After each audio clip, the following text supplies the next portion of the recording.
Hi everyone, Tiernan here from Key Catalyst. Welcome back to the Marketing Doctor. Today we're going to talk about high trust marketing and selling without sleaze. So I give sales presentations for companies quite frequently, and what always comes off the back of them, and an exercise that I do, is I ask people to write down all the words that they associate with sales, write down all the words that they associate with marketing, and in general I'll pick some people and ask them to give me what their feedback is on how they feel about sales, what the general vibe is around sales, and everyone hates it apart from salespeople or business owners who are already doing quite well. I think that the concept to most people is that sales is super sleazy. Is that you think about a used car salesman trying to sell you a car that's going to break down as soon as they leave the dealership, and that you're going to have a rear light warranty. The person's not going to help you if everything goes wrong.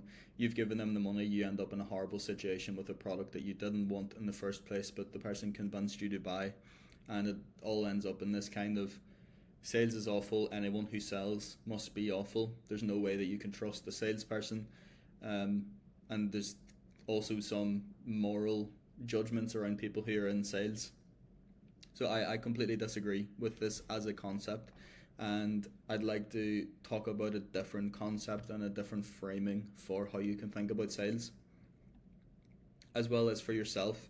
If you're someone who's just getting into marketing and sales for the first time and finds it all about sleazy, this reframe might help. And I'm going to tell you the number one thing that it comes down to as to whether you'll feel sleazy or not when it comes to trying to sell something. So the analogy that I like to talk about is pizza. So if you have a friend that really likes pizza and you've recently moved to a new area and there's a really nice Italian pizza restaurant and they do a really nice margherita pizza, you go and have it, you think this is actually really good, this decent pizza, and I'm going to go tell my friend about it. You then telling your friend that you really like the pizza and trying to convince them to go there with you to have the pizza is a much closer comparison to sales than what the used car salesman is. And I'm going to explain why. Sales comes down to two things in order for it to be genuine. It comes down to product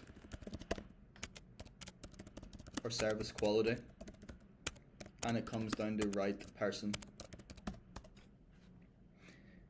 If you have a fantastic product that you're happy to stand by, that you would back works, that you would back is fantastic and does everything it says on the tin, gets people great results, and you're talking to someone who would massively benefit from that, then sales is authentic and sales is no longer sleazy, because what sales is you're trying to convince someone who you know would benefit from something to benefit from it.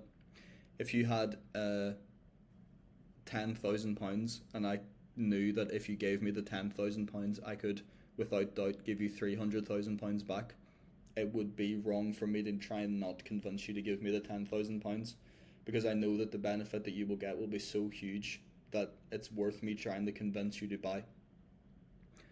If you have a bad product or a bad service that people get horrible results from, then sales becomes sleazy, because what you're trying to do is get people to give you money knowing that they aren't going to see the upside from it, knowing that they're going to have a horrible experience, leave you a bad review, but you get cash in the bank, so you feel happy.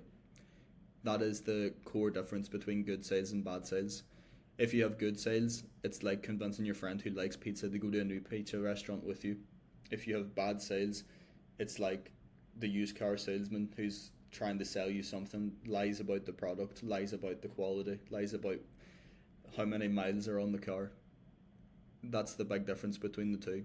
The good thing about this difference is that it's completely on you as to whether you then use sales ethically or whether you don't use it ethically, because it all is down to whether you're getting into the sales conversations with the right people or not. If you start making offers to people who would never benefit from your program because you just need revenue, then that's sleazy sales. If you start advertising to people who you know won't benefit but you know will buy, again, sleazy sales. If you've just got a really shit product, you really shit service that no one would ever benefit from, but you're trying to flog it off to generate some revenue, that's sleazy sales. If those are not the case, then it's really your job, because there's so many people out there who would benefit from what you're doing. It's your job to get good at marketing. It's your job to get good at sales, because those people will never experience the results that you can get them if you don't convince them to buy. Because people are naturally skeptical.